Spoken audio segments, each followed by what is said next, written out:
Welcome, Kiss Army, to an exciting look at history from four, that's right, four longtime fans. One of them's a birthday boy. The show diving into the band and its 50 plus year career of songs, albums, lineup changes, makeup, no makeup, makeup again, products galore, and the events surrounding it. And say to ourselves, of course I like it.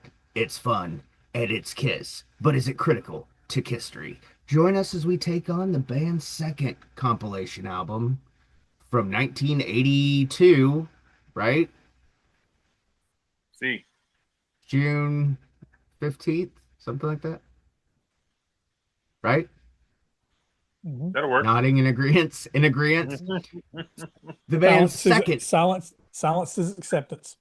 the band's second compilation album, released June 15th, 1982. This is Killers, and this is Critical Kiss, Kiss, Kiss, Kiss. That's staying in. Critical kiss tearing up the screen with the legends of rock. We're living the dream. Hard hitting heads banging never obscene. Critical kiss rock and roll supreme.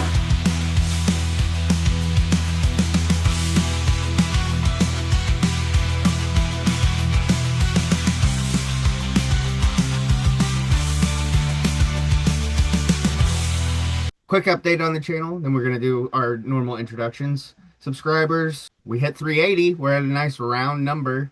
Woo. Come on, people. Hey, I know everybody's enjoying themselves some Critical Kiss. it costs We're at nothing. 380 because we just passed 369. Woo! It costs nothing. Costs nothing to subscribe, and only takes Come a on, second. people. Let's do this. If every person that liked or that followed us on Instagram, we'd have over 500. If everybody on Facebook that liked the page subscribed on YouTube, we'd have over 1,000 already. So if you're enjoying those little snippets of what you get over there, tell your friends to come over here and join the community.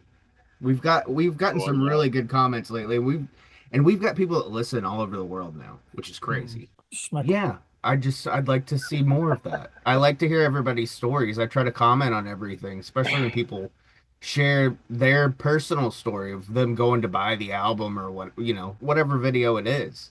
It's really cool to hear those stories, and I want to hear more of them because this show is for everyone. It's not just for us to sit here and talk. We certainly don't make any money off of it.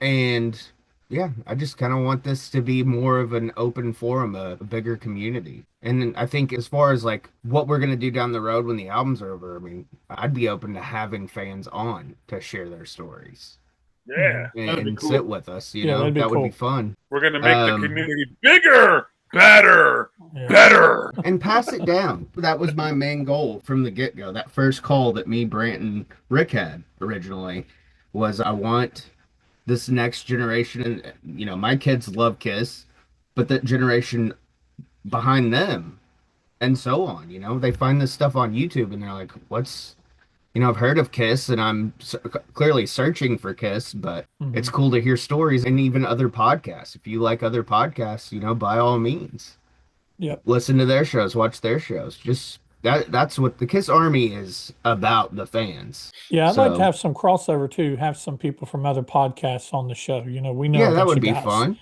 We Yeah. know a bunch of guys. We've been on their channel. They've been on our channels as individuals and stuff. But it'd be cool to have some of that conversation as well with those guys. And like you said, bringing in people that are in part of the community, if they want to be, if they're not too shy.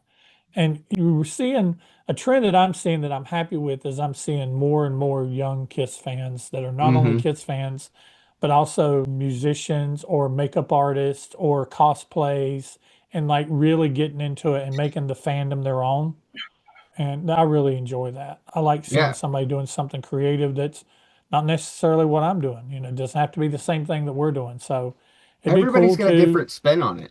yeah, it'd be cool to bring some of those people on too. I've always enjoyed having people on my channel that were larger than me, smaller than me, but just to raise awareness of other channels. Yeah, and speaking of which, I want to shout two out because they were involved in the comments or videos. Planet Kiss 96, new guy, young guy. He's kind of like what I was talking about. He's that in between my generation and my kids. And he's doing cool stuff over there. He made some cool background music for people to use for their channels and stuff. Hmm. He's one that I'd like to eventually talk to because I think, He made the post about the chew bop. yeah, the chew bop and the Chew- pop, and he shouted Yeah. you out. Yeah, he's got the unmasked chew bop, and he has a pop like mine that's custom made up there, and that's real cool. My pop shows up in my intro video that my wife made for me. Yeah, and I've DM'd him back and forth a couple of times, just kind of trying to help him out with ideas and stuff. Like he posted a blooper on Instagram, and it made me laugh because I say it all the time. And I was telling him, I was like, when I was doing like solo videos, I would usually try to lead with a blooper before the like the little intro reel, just to try to kind of grab, any attention you could. Because usually when you laugh at yourself, people get a kick out of that. So. Hmm. Mhm. And then also Fido and Fido. Powie. Yep. Shout out to them Yep. because they basically had a whole segment on one of their previous episodes. I think it was Yep. 2 episodes ago. Yep. Talked about, About we brought back the agreements. agreements thing. Hmm. So I finally put that shirt out for Yep. Fido because it Look was in already saved on my phone, but Look I in released Webster. it. Agreements is a word. It's an It old is a word, word. but it is a word. It's Yes. just not used that much, but it is a Yeah. word. It I ain't just like think it ain't. sounds better. No, I ain't a just word. I just think there's so many people that are afraid to create. And they It's shouldn't cool be. to see people create, Yep. Yeah. like so many people want, you can tell people that share Kiss post, like they post the new Destroyer record. You know deep down inside they want to do a channel. Just do it. Hmm. Hit I've had people record. tell Hit me. record and start talking. Yep. I've had Matt that sent me the posters. He had mentioned, I think last week, that he had thought about doing it. I said, "Do it, man. The more, the Yeah. merrier." I mean, there's a lot of Kiss podcasts, but there's not that many.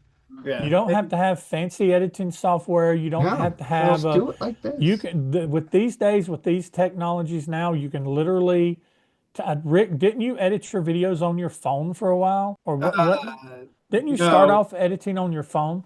no, I huh? still edit. I still edit these on my phone. Yeah, it's okay, Tommy, it's you. Yeah, But you could just basically take point your like Rick said, hit record your phone at you and just upload warts and all. Mhm. And yeah, because that make the imperfections is what makes you real to people. yeah. I love bloopers too. I love when Rick does bloopers.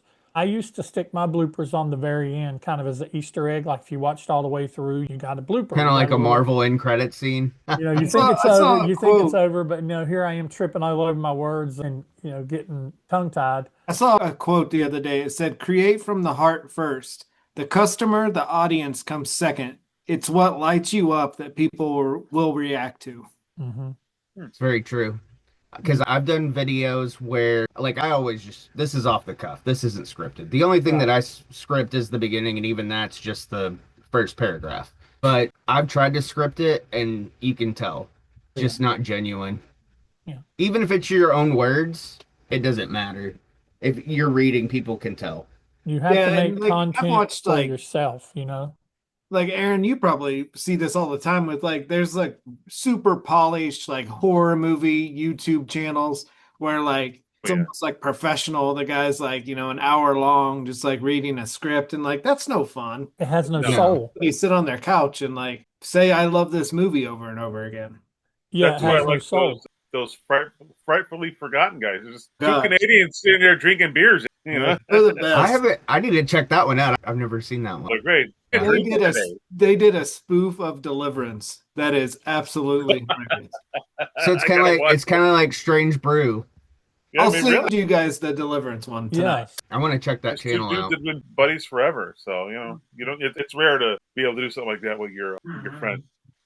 Yeah. This is kind of a long opening, but I wanted to go out of my way and shout those people out and just remind people that, like, creating is hard. And even sitting down to do this is hard for all of us to get our schedules lined up. Like, we'll start talking about when we're going to record literally the week after we finish the last one. Sometimes before it's even posted because it is hard. I mean, everybody's got life and everything, but if you're thinking about creating, create. That's like I posted that I was going to start writing a kiss book. It's not very far along, but the idea's there, and I've got more done than I thought I would by this time. But Cool. it doesn't matter that if it's perfect, like you Yeah. said, Brant. I mean, warts Yeah, and all, just get it and out make a there. video, make videos about what you want to make, because if this is something that you're supposed to be having fun doing, if Rick just wants to, when I say just, I don't mean it as just, but if Rick just wants to make videos about Kiss and the Kiss room and things like that, but even he branches out every once in a while and have a video that's kind of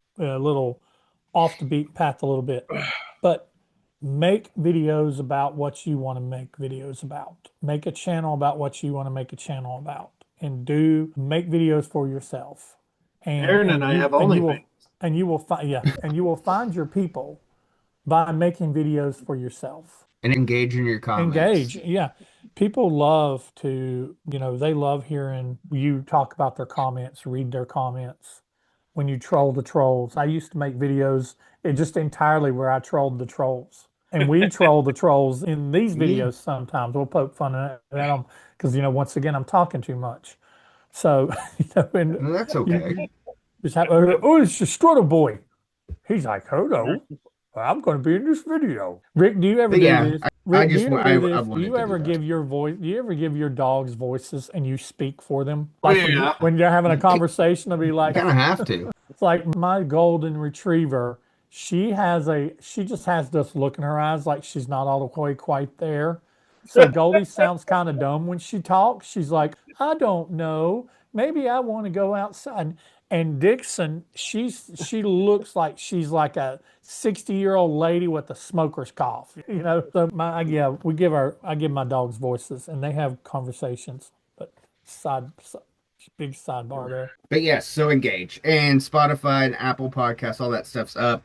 Cool. I'm glad. Any way you find it, just find it. Yep. You Our guys are our all over here. elder episode has more views and listens on Spotify and Apple Podcasts than it does on YouTube, which is crazy. People love the elder, or they love to hate it, one or the other. Either way, we'll take the listens and the views. Yep. Okay, I'm Brant in my head channel on YouTube, Instagram. I think I said Facebook last time. I'm not on Facebook, but my channel isn't. I'm personally on Facebook, and if you find me, hey, send me a friend request. But I really don't post about that because that's mostly like family and stuff. And so I don't really promote myself personally on Facebook, but Instagram, Twitter, TikTok, here on YouTube mostly, and on Patreon. Still chugging away over there on Patreon. And anybody who's still subscribed to me and hey, on Patreon and on my other channels, I appreciate you. New subscribers, old subscribers, those who stuck around. My past 8 years at the end of February with zero fanfare. I had all the intentions and best laid plans in the world of doing an 8 year anniversary kind of little special video going over kind of some of the best of, but it just became too daunting to kind of comb through 400 videos. And I was just like, you know what? And the next thing I know, it's the beginning of March and February the 23rd has passed. And I was just like, well, screw it. Maybe next year. Maybe I'll start working on the 10-year anniversary video now. That way it's ready. Yeah, There that you way go. it's ready. So yeah, come hang out. Who's next? AJ. Me? We switched the things around, so I'm kind of messed Well, up. we're switching around for the video, for the rest of the video. Yeah. Well, you know me. I'm underscore AJR Zetro 1975 on Instagram. AJ's Happy Fun Time channel on YouTube, and unlike these guys, I ain't done shit on it. So, but yeah, you want to come check me out talking about Kiss and horror and wrestling and whatever I feel like doing that day. So yeah, that's me. I love Aaron's intros. I just love them. Bad or Good. It's all good. I just love them. I'm Rick from It's All For You Demon on YouTube and Instagram. And I have a book called Wax Night on Amazon. And part 2 is probably May. May-ish. Can't wait. I'm Actually, Be a ready. nice little birthday gift for myself. I'm ready. There you go. And I'm Tommy at Critical Kiss 1 on Instagram. Just there. I've also been, as my phone rings, I've also been posting a little more from my personal Instagram at Mr. Tommy Walter on Instagram. And I've got, let's see, Levi and myself have talked about bringing our channel back. We've got an interview coming up with a previous guest from one of our original channel that I'm looking forward to because it's one of my favorite guitar players from one of my favorite bands, and he's got a new thing going. Andy LaRock from King Diamond. He's got a new band Ooh, about to Nice. release their debut album. It's basically the King Diamond band with a different singer. So looking forward to talking to him again. Cool dude. And yeah, I'm writing my own Kiss book, and it's more of like my personal journey, kind of like I wanted to do something because there's not a lot of books based on like the early 90s slash Spencer's kids generation. So I wanted to kind of like walk people through what it was like growing up in that time. And let's see what else I'm thinking about dipping my toe back in the Elvis game. And I've also got a new business venture with my wife that we're doing called TAW Entertainment. We're going to do karaoke and DJ hosting gigs and all that kind of stuff with all this new gear I've been acquiring over the last few months. So, looking forward to that. Busy, but this is my love right now. I love doing this channel. I love talking about Kiss. They are breaking me financially, but speaking of which, I forgot something that I was going to go grab real quick. Talk amongst yourselves. Like butter. Well, hell, well, I everybody's want to doing. know if you're talking about Spencer era Kiss. Are you going to mention the edible panties and the sex cards just beyond because The that's what I floggers. want to know. The floggers. And the Bench are butter. still open Yeah. That was always kind of fun. Kiss. Hey. Kiss. Hey, edible pennies. because Pretzel Boy. Hey, Yeah, Pretzel there they are. Boy. Is his name Pretzel Boy? Or is his name Pretzel and y'all call him Pretzel Boy? Pretzel. Pretzel Boy? His name was Pretzel. Uh-huh. So I figured since I was the only one that got this, I would show it since it's the newest Oh, thing that's came nice. out. That's nice. The embossed cover feels cool. Just Kiss. Jacket. Just Kiss is embossed. No, they're actually They're embossed too. actually embossed. Oh, Yeah. damn. A recreation of the original inner with gold shouted That's out cool that loud they're instead of white. that's cool that they're embossed. I said I was gonna say Yeah. that's something that I would do. Yeah, because I thought when I bought it that it was just gonna be the logo. But Mhm. yeah. And then Is it it shiny comes too? it comes yeah, it's pretty shiny. And it comes in a black inner, poly lined, which is a nice change. And then side B is like everybody else's, it's got a lot more gold to it. And on the picture it looks maroon, but it's actually purple. And then there's side A. So it There. looks like whenever they put it down, they put a coil of yellow down with a coil of maroon on top of it. That's why it would have pressed with mostly the yellow on the What's the bottom. label look like? Yeah. It's like the original, the Bogart, Is the bogey. the Bogart, the bogey? That's cool. Well, you know, any cover can be embossed if you press hard enough on a tracing paper. Yeah, That's true. I mean, And then, I mean, obviously, the real reason why I bought it, which I put it in a cheap Walmart frame, but it's still framed. that those, and that's metallic too, isn't it? Yeah, Isn't it foil too? It's yeah. beautiful. It's almost got like that, kind of like that Mylar finish. That's what I. They Yeah. they should have used those shots as the solo posters too, Yeah, because the Paul solo motorcycle poster is horrible.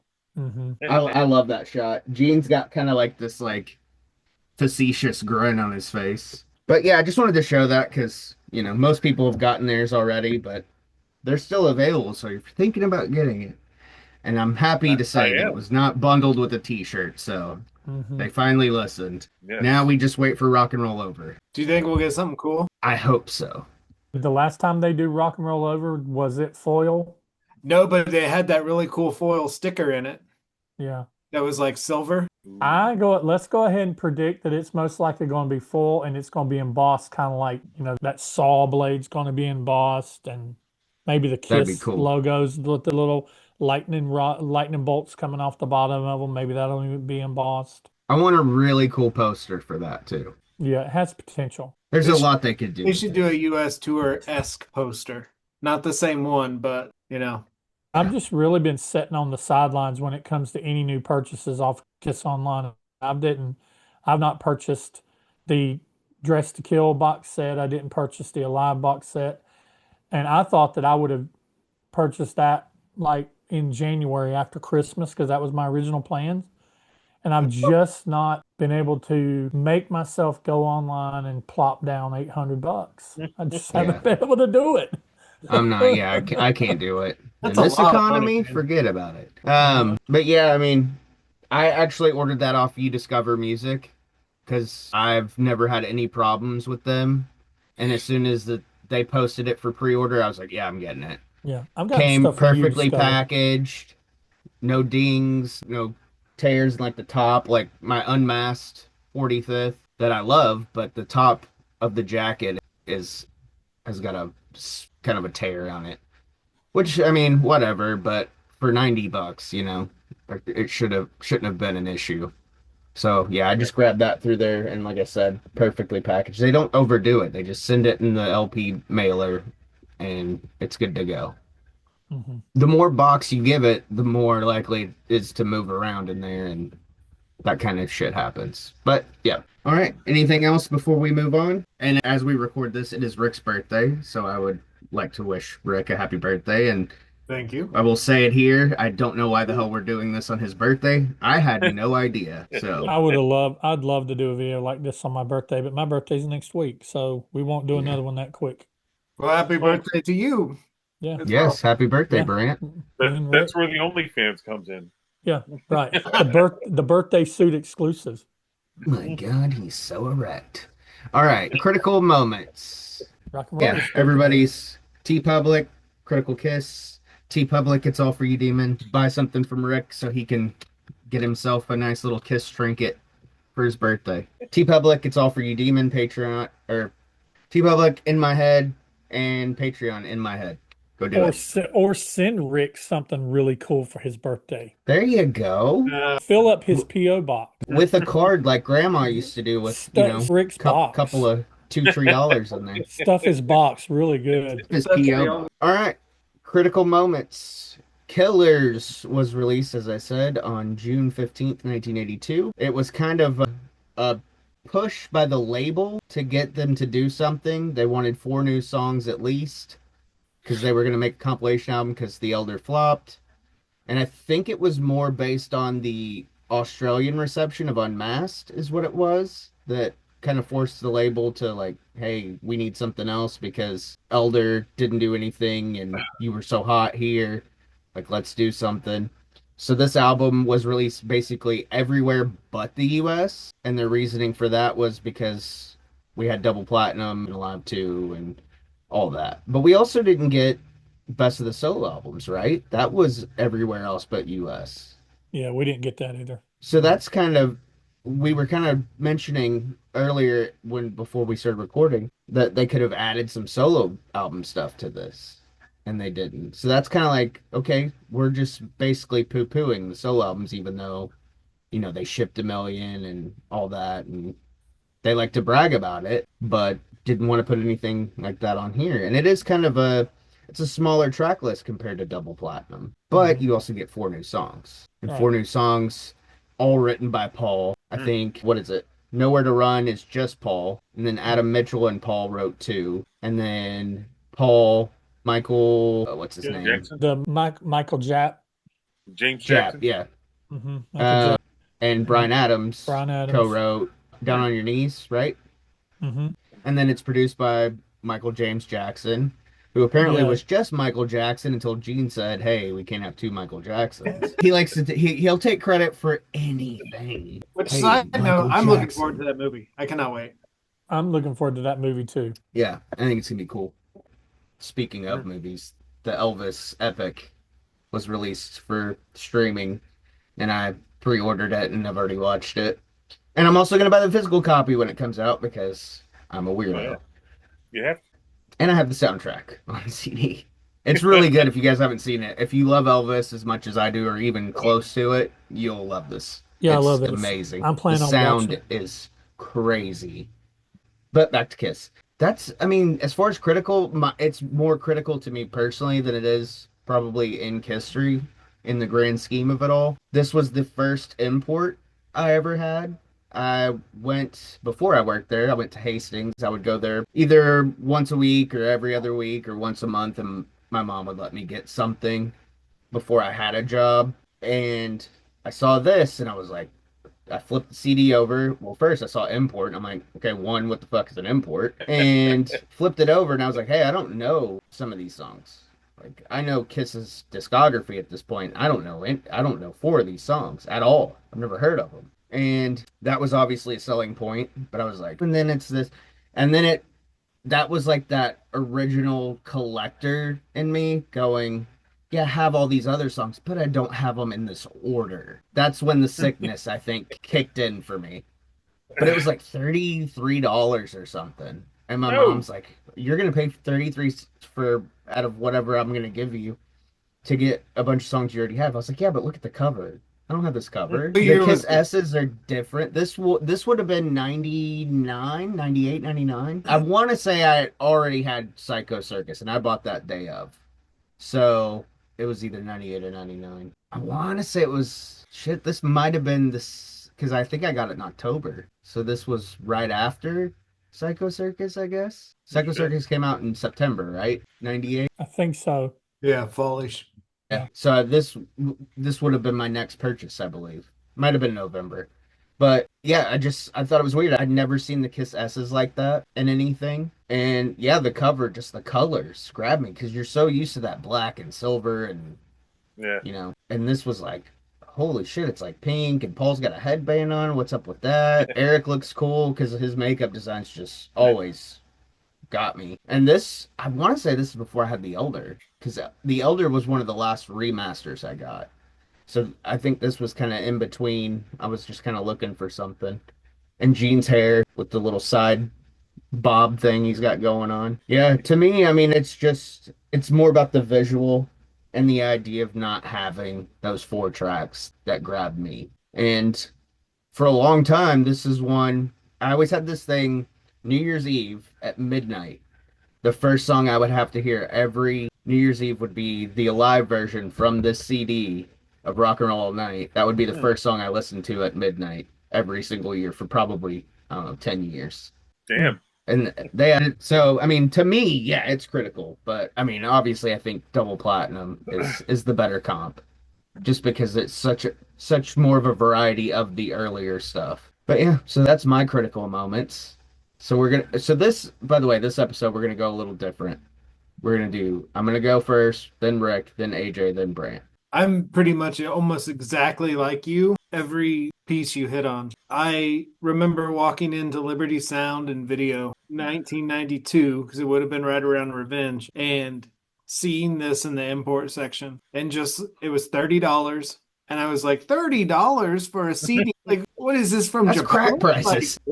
I bought it and I think my naive mind thought this maybe was released because of Revenge, because of that Revenge logo on the inside with the bullet holes. And Hmm. I was like, wow, like it's a Revenge like greatest hits. That are crazy things you think when you're young. And much like you also, it was my first exposure to the altered S's. And much like you, I absolutely love the cover. I love the way they write Killers. I love the fact that it's in blue and just the cover is so cool. It's so new wave 80s. Mm-hmm. Yeah. I dare to say it's one of the greatest Kiss covers. I know that's going to get a lot of flack because Rock and Roll Over's great, Love Gun's great, Destroyer's great, but really of the 80s, the covers weren't that cool. Like I think 80s covers, non-makeup, well, I think 80s covers, Creatures of the Night's awesome, Crazy Nights is cool, and then Killers. Like Lick It Up's really not that cool. Animalize is lame. It's an awesome cover. Very critical to me, very critical to my teenage life. AJ? Cool. Was it? Is it me or did I remember reading somewhere that those four songs were written before the Elder, and they Yeah, trashed them and they wrote the Elder? that Is was that in the right? Julian Gill book, wasn't it? One of them, right? Yeah. And then I read it like well, they wrote them specifically for this. I'm like, well, which is Yeah. it? Was it specifically for That's the the comp, or was magic of Gene and Paul's history. it? So which is it? It's both, AJ. All right. It's both. I don't want to talk too much till it gets to me. It's both. Okay. Well, all right. Well, put the little pin on that thought, and then you can elaborate in a minute. So, my memories of this, I want to say I got the tape. I want to say Super Savers at Kmart, where I got 99% of my Kiss tapes. after I had the records and I had the tapes, and it was the weird looking tape, and I got it probably a few years after, I want to say mid '80s, and it was called Killers. So I'm like, all right, so Killer from Creature's going to be on here then, right? Well, no, it's not. So that kind of threw me off a little bit. But then I upgraded from the tape to the CD, got rid of the tape, and I don't know, to the life of me, I guess the CD got stolen because I brought it to work with a couple other CDs, and I've looked, and I think someone took it, which sucks because I hate thieves. But that was it. I don't remember if it where I got the CD either. I don't remember paying that much. I would have paid that much for it. So maybe early '90s. Then I got the CD. I don't know. I wish I had it. Maybe It, you it got it killed. used. No, I don't No, think so. I don't buy. Absolutely not. I don't buy used things. I don't think I did. It's been so long, but I can't remember if it had that funky logo but it wasn't that long ago I had it, but I'm getting old, but that's my memory of it. It was cool. I did like the songs. It could have been the beginning of a pretty good album considering the two before it, but unfortunately it wasn't, but I don't mind it. I listened to it. What the No, fuck? It kills me. I can't find it. So it must have got stolen. I don't know. I can't find it. It's gone. So no tape, no CD. I'm like, well, maybe the album's around. Nah, the album's not around either. I just go by memory, but it was a good time, good listen. But that's all I remember. But I know I didn't pay that much for the tape, and I know I didn't pay that much for the CD. So I don't know. You guys would probably know better than I did. I would. So, but they're both gone now apparently. So, but I I've do like never it, and I realized do how love the posh cover. AJ is. No, well, I mean, well, shit. If I would have ran across it used, sure, I would have bought it. But I don't think I No, did. no, no, no, no, no, no. I don't buy used things. That's what I pegs don't us think that. do. Alabama mom and yard sales scarred him as a child. He's I'm, not. I'm just saying it wasn't that late into the night. It had to be early '90s. But maybe it was still cheap. I don't know, but I do love the cover too. So the cover is badass. But when I remember getting the tape and being like, "Where's the song Killer?" For how come Killer's not? The damn tape was called Killers. I would think Killer would be on there, but no, it wasn't. So that's my thoughts. It is on the album we're talking about next month, though. So Yeah, a little bit different. So yeah, so I told the guys I wanted to go last this time around because I really don't have personal wise a lot to add. To me, this album, I don't really have a connection with it. I don't even own this album to this day. I don't own a physical copy of this album. I've never owned this album. It's not that it's something I just didn't have a lot of exposure to ever. And it's not that I don't like it, because I think the very first time I really sat down and listened to it was when I started doing album reviews 8 years ago. And I come around the Killers and I was like, okay, well, I'm here at Killers. But I remember seeing this all the way back. I used to go to a record store in Charlotte, North Carolina. And I remember seeing this, the vinyl in the import section. And I remember seeing the cover and, I was like, what is this? And, it was an import, it was expensive. And I just didn't want to spend the money on it. But it wouldn't have been it wouldn't have been when it came out because I was 13 when this album came out. So it probably would have been a few years later, probably would have been around 87, 88 when I saw it when I was around 18, 19 years old. But the cover is interesting. It's like from an elder photo shoot and it's still very much like everybody said. The cover is very 80s. That purple logo with the yellow outline and Killers in that blue with the pink, pyramid thing coming down. That's just color that, pink, on a Kiss album is not something that you would have expected. But aside from all that, I did a little bit of digging about the album because I've done it in the past. This is one of those albums that to me is not, to me personally, it's not a critical album. It's not something I listen to on a regular rotation. Even though I enjoy it when I do, I just don't. I'll probably eventually maybe buy the CD of it or a cassette. I was looking while Tommy was talking. There's a cassette version that looks like the one that I think Rick has that has the clear back that's like $30 online. So that's not unreasonable. But this album is very important when it comes to history because this album was kind of like the bridge between the elder and creatures. There was a lot of things that was set in motion by the recording of the four songs that's on this album relationships that was established because, Polydor, who owned Polygram, who owned Casablanca at the time, they demanded basically Kiss record 4 songs and put it on a compilation just basically to kind of, hey, this is another album towards the contract.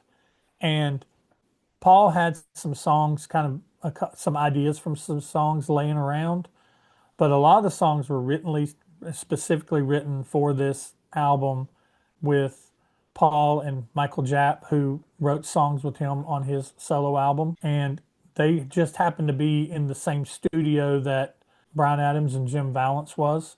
So although Jim's not credited, they, they helped write some of the songs on this. And we know that they would go on to work with Michael James Jackson. Kiss would go on to work with Michael James Jackson when it went over to Creatures, and Jim and Brian would return and write some songs for that album.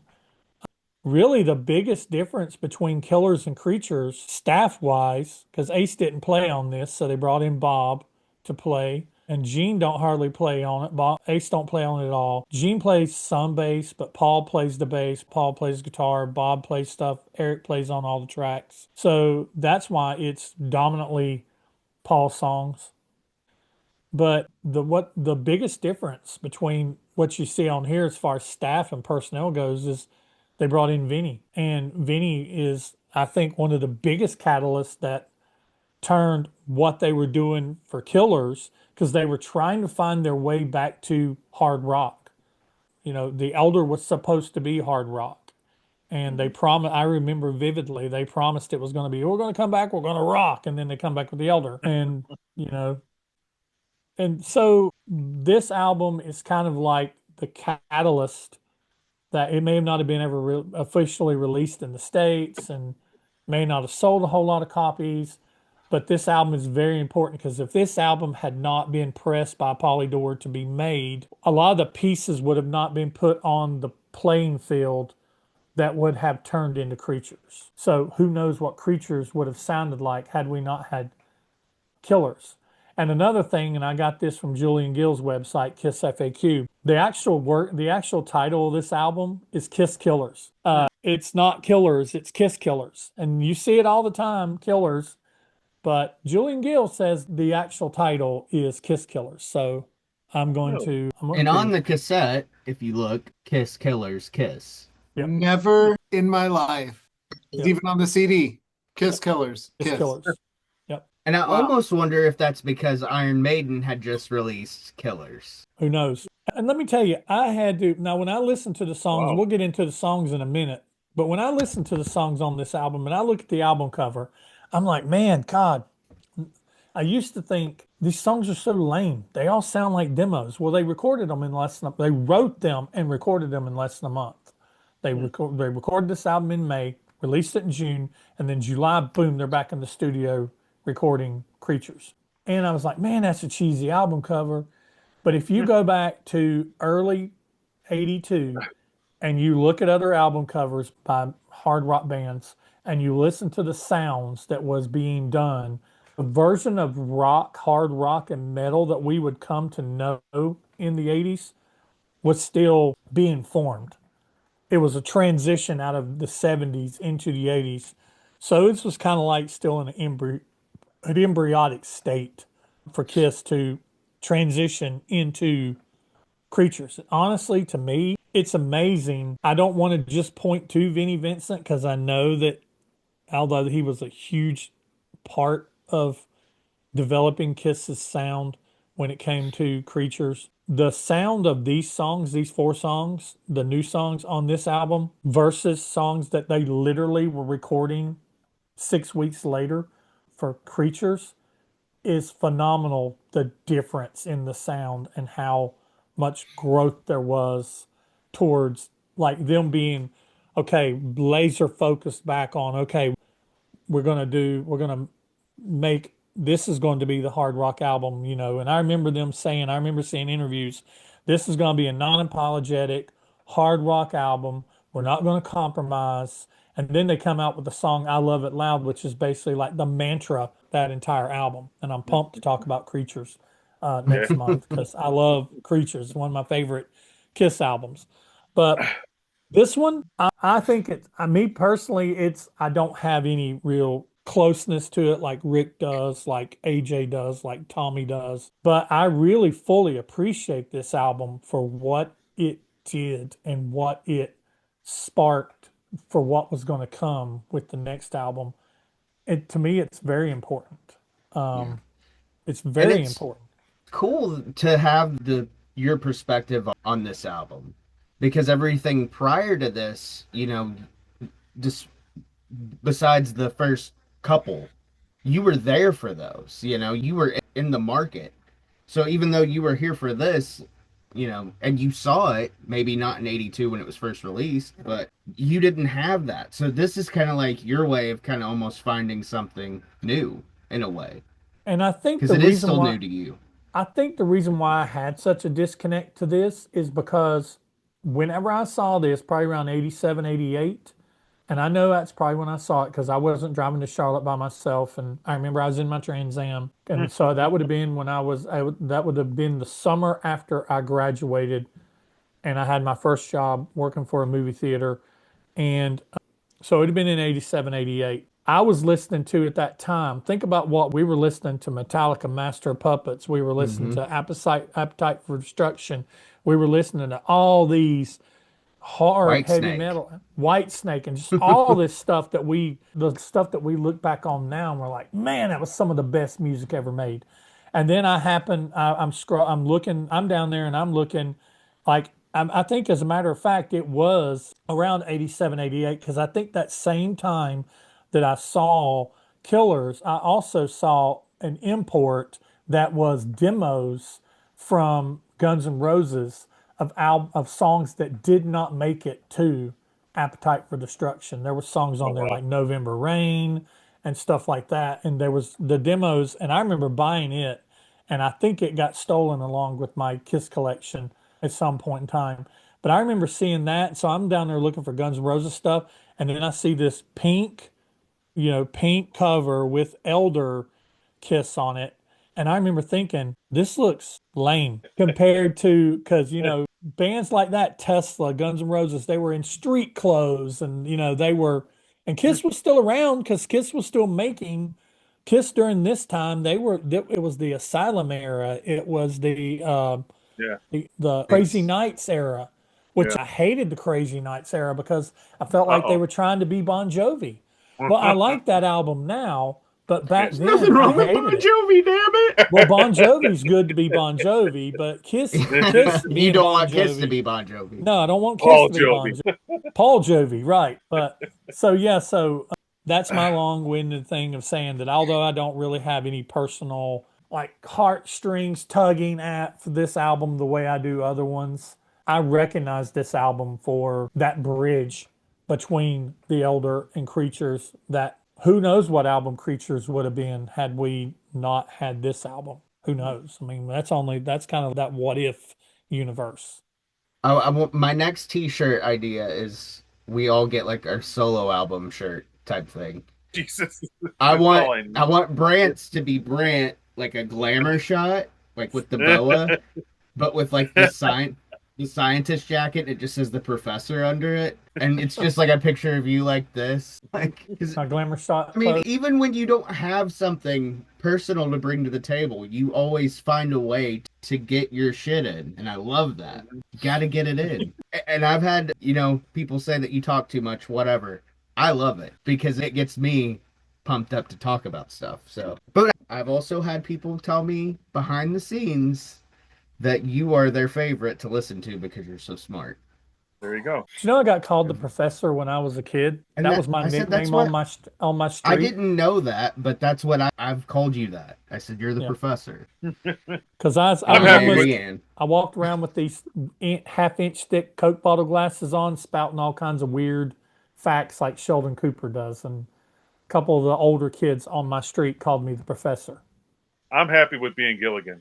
Get back! Should have brought my hat. It's in the other room. My Cabo Wabo hat. All right, shall we do tracks? Yes. All right, we'll go. I'll do side one from the vinyl. Okay. I'm a Legend Tonight. It's track one. Of the four, not my favorite. Of the four new ones, not my favorite. Solid one, but not my favorite. I would give it. I want to. I'm not. Okay, let me preface this. All of the new songs are critical of the album because, like Brant said, and I've never thought of it in that perspective, but since he said it, I'm going to use it. If it weren't for these four, we wouldn't get Creatures. So, therefore, they are critical because Creatures is so critical, especially now that people actually listen to it and don't just say, well, everybody else says it was heavy and it was Kiss's return, even though the tour sucked, blah. That's critical because everybody else says it is. No, it is, and I've always said that. But yeah, so all four of the new ones are critical of the album. As far as the catalog, no. As far as history, probably not. And this one, I'm going to say yes, no, no. But that's not the case for all of them. So I'm a Legend tonight. One yes, two no's. Rick? I'm gonna say something that people won't like. I think this song is possibly better than most of Paul's songs on Creatures of the Night. Ooh, Whoa. Paul shits the bed on Creatures of the Night to me, but we'll talk about that next week. I love this song, and it's such a wonderful transition from unmasked pop to kind of like Greg Ken rock to Creatures of the Night. It's the perfect transition. So I would say yes, no, no. But Weird you said Greg Ken. I lost He, on Jeopardy. he followed me on Twitter. Oh, nice. nice. Just randomly. I was like, whoa, that's cool. I went through a big Greg Ken phase.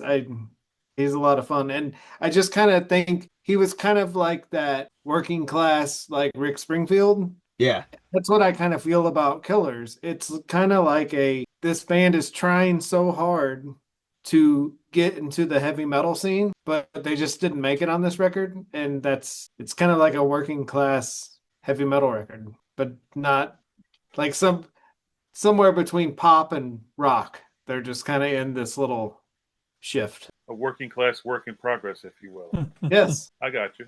All No, right, AJ.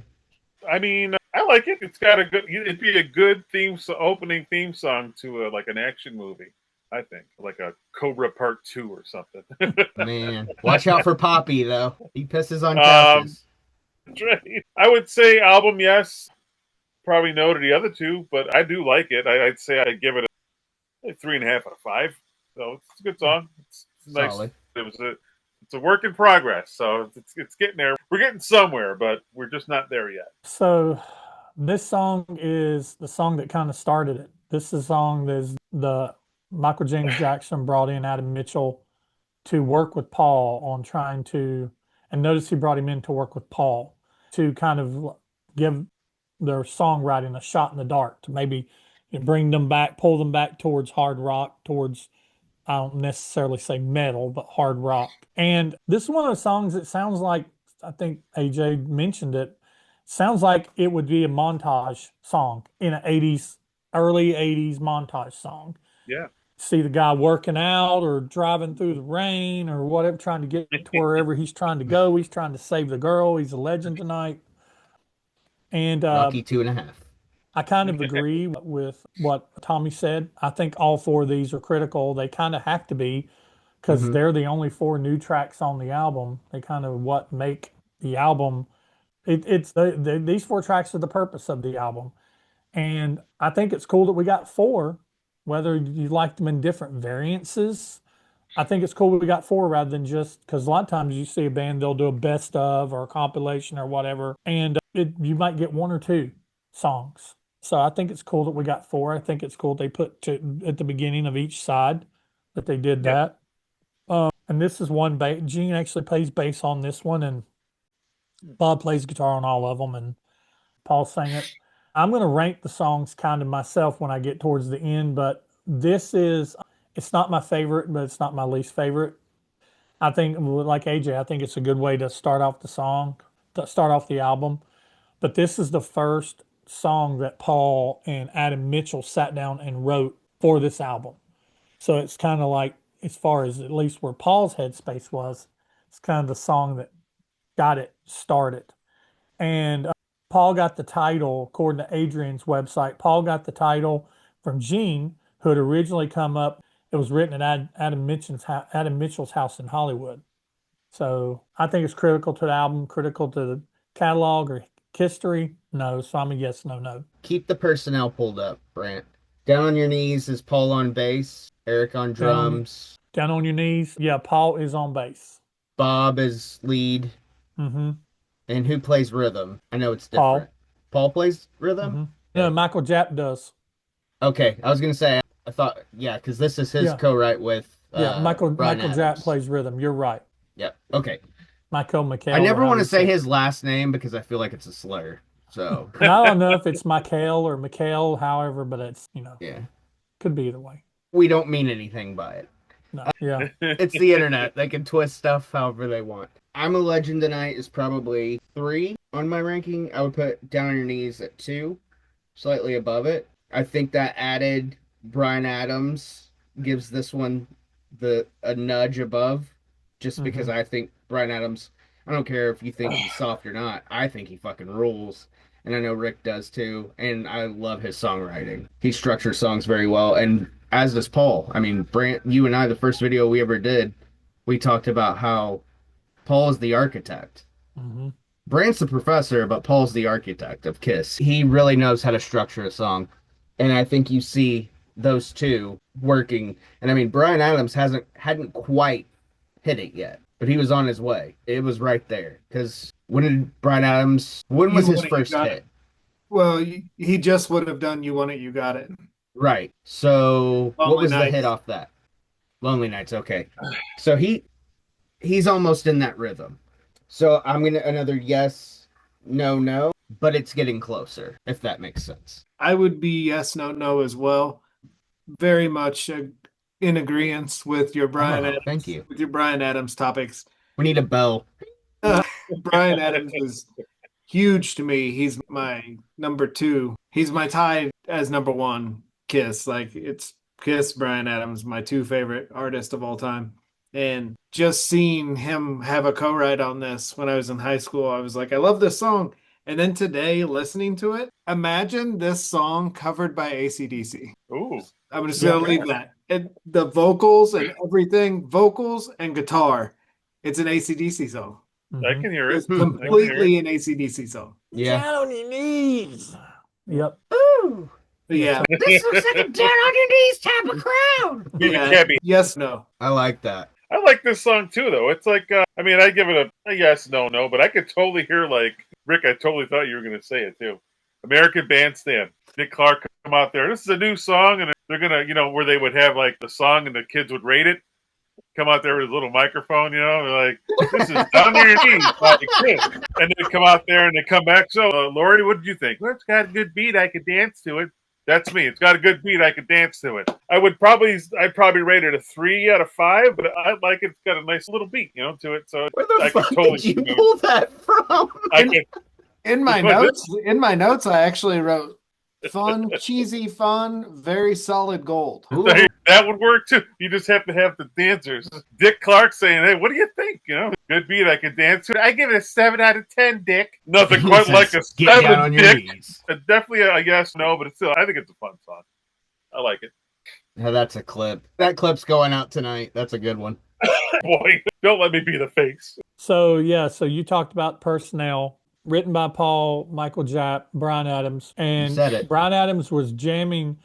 Mikel was jamming with Kiss at Sir Studios, and Bryan was also playing at the studios. Gave Paul's idea a listen and made some minor contributions. The song be based on an initial idea by Mikel, which developed as it was jammed. The Library of Congress copyright on this song includes Jim Valance as a credit. It's not officially credited. But yeah, I mean, those two were tight. So Yeah. pretty much where Bryan was during that. If they're both in the studio together, if Bryan was in there, Jim was probably in there too and throwing in his ideas. So I love this song. This is probably, let's see, if you said, I'm kind of like where you are, Tommy, the first song being my number 3, Down on Your Knees is probably my number 2. I love this song. For a while, it was my favorite song on the album. It is just so cheese. It's 80s sexual cheese. And it's and I don't mean this in a bad way, but it's like you can tell, like Tommy said, they're really trying to make a hard rock album. But this Yeah. is almost like they're trying too hard. The songs I'm like a little bit out of character for them. They weren't as blatant like a lot of their stuff was kind of in their earlier songs was wrapped up in innuendo and love gun and Mm-hmm. all these. I mean, all Kiss's songs are about sex, but this is they're basically just flat out saying down on your knees. And it was kind of, Yeah. but it was what it would become like in the 80s, log in a fireplace, well, like a hot knife through butter. I mean, this is, I would have liked to hear Gene sing this song personally. I wish they would have gave this to Gene. I think Gene would have So been this through isn't in a some, song about tying your shoes? I, Yeah. I think Proposing. Gene would have threw in some yes, and and I would have liked to hear Gene, like hear AI make Gene sing this song instead of Paul singing it, because I think it would have been one, it wouldn't have been four straight Paul songs. Yeah. You would have had at least a Gene song in there in the mix. But how active Gene was in the studio, consider there's a song he didn't even play bass on. I don't know, it's feeling like a Paul Stanley solo album kind of thing. There's Yeah. actually a song on here that I feel like could have been on his solo album. But yeah, I give it a yes, no. But I like it. It's a fun song. It's very early. It's actually 80s sleaze before we really got into the 80s sleaze in 83, 84, 85, 86. You know, I even looked, Wasp hadn't even come out yet with their album with, Animal, F Like a Beast, and all these other. This was like just it predated Wasp just a little bit. Mhm. So I'd like to hear Blackie sing this. yeah, Blackie'd sound good singing this. Blackie has an incredible voice. He does. I He doesn't always get enough like, credit. yeah, he don't. Wasp is one of those bands. They should have been a little bigger than they Hmm. were. They weren't. They shouldn't have been so underground. But Two yeah, points I so want to make based on what you said. So, Jim Valance and Bryan Adams are bosom buddies, not to be confused with actress Donna Dixon, who was in Bosom Buddies, who was dating Paul at this time. There you go. oh, Also, this was the time when Gene he had filmed a short pilot for a TV show, and that's why he was because this was all recorded in Los Angeles. He was staying at Diana Ross's house, Is this around when he would have done that Commando something tryout? like that. Yeah. But Oh, yeah, so they offered him a pilot, but he was only going to make 60,000 an episode. So his manager said that basically he would be paying because he would have to leave Kiss. He would be paying for the right to be on TV or the privilege of being on TV. And that was from one of Gene's books. I don't remember which one. Yeah. But yeah, so it makes sense that he didn't play on it. yeah. Well, since he wasn't singing any songs, he probably didn't have much interest in it. To be Yeah. honest, he's like that. I mean, the whole album is all Paul except for what? Two songs, right? And two were there. Wow, Both. yeah. Yep. I mean, really, they kind of threw Gene a bone. You got You gonna put me Cold on there? Gin, which is next. Then you got half a That- Shout It Out Loud under Rockin' All Night. So 3.5. Yeah. Sorry, Joe. Pretzel had Peter Chris pencil in his freaking mouth. No. Bad dog. Like literally scared the bejesus out of me. I look over and he's Do we need to pause? That would have been an I'm coming, Elizabeth moment. Yeah, right. You got to put that in some in a plastic case. You got a blood pressure cuff you can check on yourself? Is 250 over 112 normal? Yeah, so I guess we can start with since we're doing sides, Cold Gin. I mean, it's. What do we I do? think it's great. I don't know It's what great. to say about it. I mean, we can almost just boom. It's great that they Yeah, added I it. I mean- love it. I'm glad it's on there. Yeah. I mean, they're all just Um, pulled directly from the albums, right? They're not like nothing special or nothing. That I one think is. Shout It Out Loud is edited. Shout It Out Loud is edited. Yep. Okay. Rock and All Night's obviously the live version from Alive. Yeah. Detroit Rock City's edited. Truck City, God of Thunder, I Was Made for Loving You. edited. I mean, it's nothing like. I Was how Made they for were Loving You sort has some weird edits. They have like do do do. It's cut short and the down down. It's cut short. Really? Yeah, it's got some. Listen to it. It's got some weird edits. It's kind of takes you by surprise. So you guys got more of an ear for that. I mean, it took me about 30 years to realize that Strutter on Double Platinum was different. I'm like, yeah, it is a little bit. And they say that all the liner notes says that God of Thunder, the edit on it is Okay, y'all can start Let's singing or go. whatever at the very Yeah, beginning of it. But when I listen to it streaming, it's there. So maybe on the original Killers, it's not. I don't think it's on the vinyl or the Yeah, cassette. I I don't think think they it's on the messed CD up. either. because according to the liner notes, or according to what I've seen online on Wikipedia and on Julian's website, it just starts with a just a Bum, bum, smidgen bum, of bum. atmosphere and it starts Yeah. that way. I don't I'll do like it Cold this Gin on way. this record. Oh, I'll just say it. you don't Well, like what? Cold Gin on the record. you don't like it on there? You think it goes too far back? It's just it. Cold Gin is like a car engine that's about to die. It's just so slow, Yeah. and No, it coming in like the first classic song on this record. It should have been a more Deuce or Upbeat. Strutter. Yeah, I think that if they were going to pull something off the first album, do something like, deuce. Yeah. mhm. Because they're not going to put Black Diamond on it because Peter's not in the band. And then Okay, hear having me Love out. Gun. Go ahead. Cold Gin is on it because nothing else involves Ace. So that's a way to get Ace his at least his songwriting credit.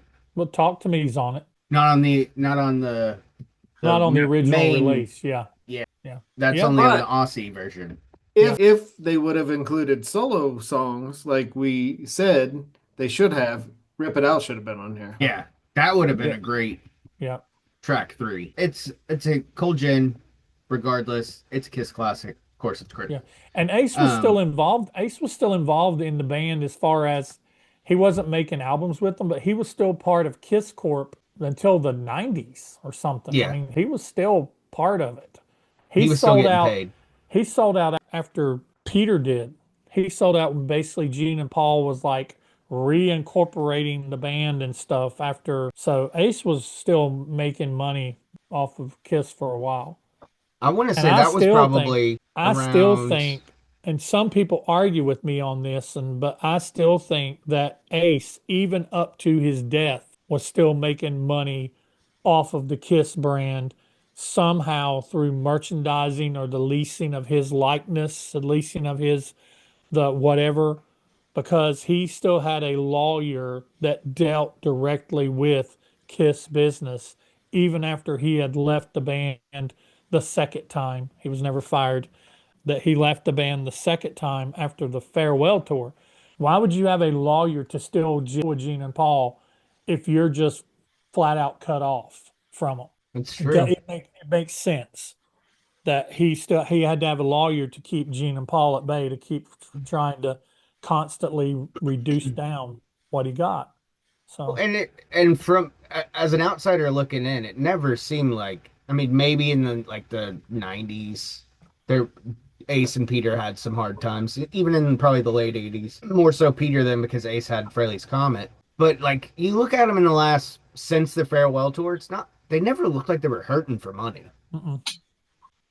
No, and Peter looks like are they living the lifestyle that Gene and Paul are? No, But they're comfortable, I'm but they're sure. comfortable. They were comfortable. Didn't Peter leave with like the greatest contract though out of all of them? I thought like because he had Bill Coin was still his manager, right, for the solo Yeah, record, Hmm. and he was still on and Casablanca. Yeah, then he was still getting he yeah, still had his piece of the 25% yeah. pie. He sold his rights and stuff earlier than Ace did. Ace didn't let his go until they actually a lot of his stuff he didn't let go until they actually reorganized the band and it became just Gene and Paul and the hired guns.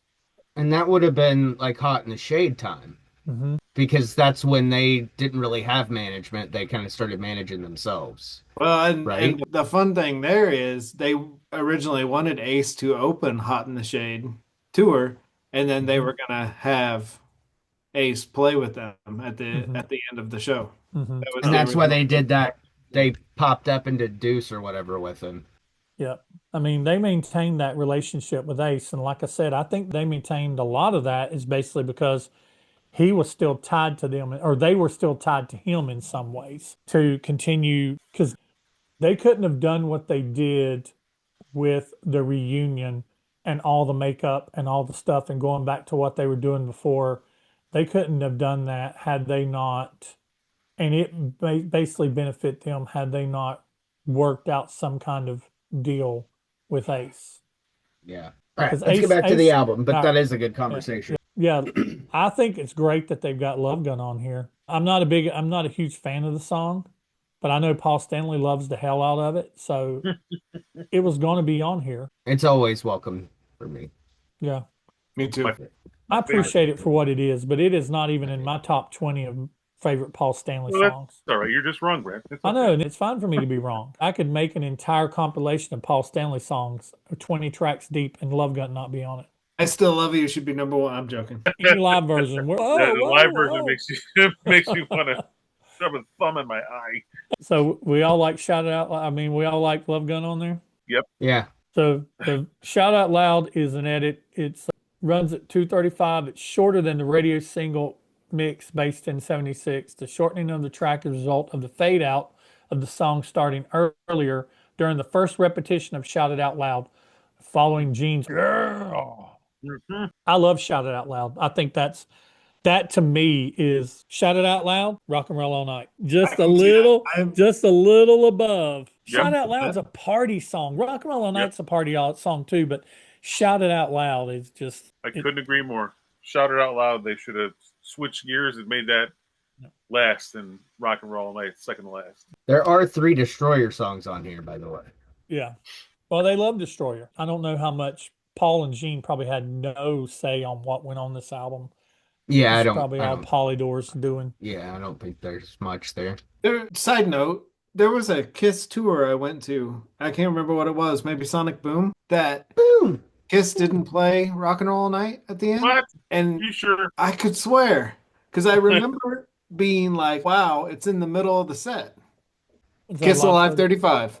Yep. Because they played all of Alive, and then they did encores. What did it close with? I can't remember. But I just Detroit remember, Rock City. maybe. It was so refreshing to not have to hear rock and roll all night in the middle of a set.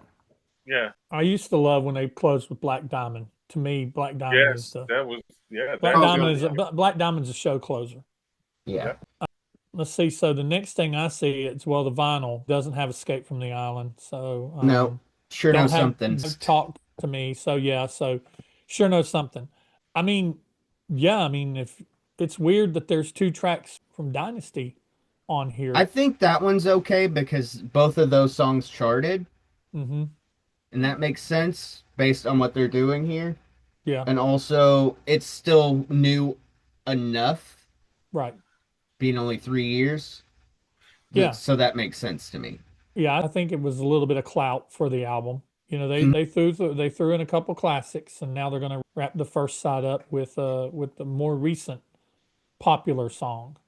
Mm-hmm. Um, And I think when we did Dynasty, I think we all gave Sure Know Something 3 across the board. yeah, I like. Yeah. That's, Sure I that's love one that of my song. favorites off the album. Yeah, for sure. All right, so we'll flip it over. Although I will say Talk to Me should have been on every version because to me, that's my favorite Ace song.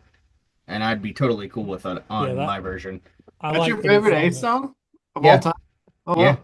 I love that song. I think I like that it's on the streaming version. I think the streaming version's going by, from what I'm seeing on Julian Gill's site, it's going by what they call the 2014 international version. So side B starts with, or side 2 starts with Nowhere to Run, my Mhm. favorite of the new 4. I'm giving it 3 S's across the board, made it on the box set. That's kind of like that's our grading scale as far as where things go, it seems, me and Rick. And I think this is Nowhere to Run. And then the harmonies come in. Mhm. Love it. I think it's a perfect song. No. Love it. So good. I would totally agree. 3 across the board. Very Paul Solo vibes. Mm-hmm. And Yeah. this is, of all the new tracks, this is, to me, this is the reminder that this should have been an original album. Yes, I like it too. It's another montage song for me. You can totally see it, you know. But I'd give it a yes. Critical album, yes. Catalog, sure. If you guys are going box set, sure. And history, I go yes too. So yeah, it's really good, really fun song. Wish I would have done something else with it, but it's buried in the old Kiss vault. So AJ, you mentioned earlier about songs being before the Elder, for the Elder, or for Yeah. this album. So the first two was written for this album. This is Paul's favorite song. It was written solely by Paul. It also dated to the period prior to The Elder, where the band's working on harder edge material. The song sometimes shows up collector circles, which segs to Just a Boy. Unfortunately, that's a fan concoction. But Paul said he wrote this about a woman who was in a relationship wanted to get out of. He don't remember much of the recording except Gene, Eric, and me doing background vocals. This is the only song that Gene plays bass on, and Bob Kulick provided the lead. And this is the only song that they had written and was semi-recorded complete when they went into the studio to record the tracks for Killers. So once again, I think, and it's my favorite track. This is a three across for me too, because this song is known in the Kiss community. It was on the box set. I think it's critical to the album, to the catalog, and to history. But this song, once again, this song had more time to bake. Paul had a little more time to draw the blueprint out, and it's the only song really on this album that sounds like it's fully flushed. It doesn't, I mean, the new tracks, it doesn't sound like a demo. If it's very layered, where it starts off that with that dun and then that acoustic guitar comes in, it tells a story, and it's my favorite song of the four, and it's a lot of people's favorite song of the four. Yeah. And I agree with Rick. This shows what the potential that Paul had, and it shows the direction that they were moving in had they not sidestepped into and fell into The Elder. I think I think this is a great song. It sounds the most complete. It sounds the most finished, and it's like, okay, give me nine more tracks of something like this. It gets demo love on the Creatures box set too, so it's fun. And this could have, I mean, had they not done this, I think this would have definitely been on Creatures and just made that a 10-track album. Yeah, and Rick, you stole it. I alluded to it earlier, and you stole it from me, but that's okay. You got to it before I did. That's why I don't mind going last sometimes, because I steal a lot of stuff from you guys. But definitely Paul Stanley. This could have been on his '78 Oh, yeah. solo album. This could have replaced a couple of. It could have replaced Move On. Hold Me, Touch Me. Hey now, watch See, I my left Hold Me Touch Me on there because I'd almost rather replace Move On than Hold Me Touch Me, because it's got that nice guitar solo at the end. Sounds like a Folgers commercial. The smart of waking up. Folders in your cup. Man. The last of the four new and second track from side two is Partners in Crime. This one is my least favorite of the four. It's not even half baked, it's a quarter baked. I don't hate it. I don't hate anything. But something about it, like it's that, like you were saying, Brant, it's that in between, that pop and rock. Like it wants to be hard, but it's trying too hard. It's trying a little too hard to be a little crunchy in the riff, and it's just not, it just doesn't vibe right. Maybe if Gene sang it, maybe it would have been a little better. But yeah, I don't like Paul's vocal on it with that crunchy riff, if that makes sense. So obviously, yes to the album, no to the other two. I would actually say no across the board on this. I'm right there with you. It's just not a good song to me. It reminds me of something that should have ended up on Animalize, because they kind of went into that crime noir thing. Mm-hmm. And it just, when I listen to it, I imagine like it's 1982, you're falling asleep on the couch, MTV is on, and there's just some random band that's not any good having a video on at 1:11 in the morning, and you're just like listening to it, and you just keep like, you wake up the next morning and your head's like Partners in Crime. It's a big nothing burger. Yeah. Big nothing burger. All right.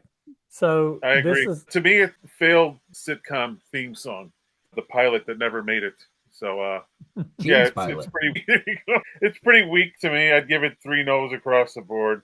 Yeah, it's just kind of there. But like you said, it's not even a quarter baked yet. But just picture like some pilot failed sitcom with like before like Bronson Pinchot was Balky or something like that. He was trying to find his way. Yeah, exactly. Like 21 years old or something. Hey, I got a pilot. Partners in crime. What are you doing? It's like I'm a cop that's like, I don't know, something Yeah, stupid. it's a Buddy cop show, but they're both like, I don't know. but So they're yeah, three no's for me. they're both divorced single dads of three, and they live together as well as being partners in crime. Widowers or something. I don't know. Always throw the widower in there. Yeah. So yeah, three no's. Yeah, this is my four. It's really bad. The funny thing is, since our conversation, I'm gonna read this from Jillian's site because I think this will be very interesting. This is one of the songs that was written specifically for the album by Paul Stanley and Adam Mitchell. It was recorded twice because the song was initially recorded in too high of a key for Paul to be comfortable with singing. Paul would also play bass on the track with Bob Kulick providing lead guitar. The song was remixed in 1989 along with Nowhere to Run. The song was also considered for inclusion on Creatures of the Night because Ooh. Killers had been released outside of America. This song, along with Nowhere to Run, was remixed to bring the sound consistency in line with the tracks on Creatures and then dropped. With I'm a Legend Tonight, this was Adam's earliest collaboration with Paul. Adam recalled Paul just came over and said, "Listen, I got this idea. Listen, I got this idea. Let's see what we can do with this." And the song will be built from the ground up. So here we are pooping all over this song, and Kiss was considering putting it on Creatures. My God, what a Well, bullet! What a well, bullet! yeah, and they put "I Still Love You" on Creatures, so that tells you that their frame of mind was not correct. I want to hear the higher range version of it. Partners in crime. But yeah, it's this song. This is one of those songs where it just sounds like they're trying too hard. It's got is that keys or brass that it's and then partners in crime. That guitar that's trying to sound like it's a motor like a motorcycle, gearing down. Eddie Grant. Yeah, boy. Out in the streets there was violence.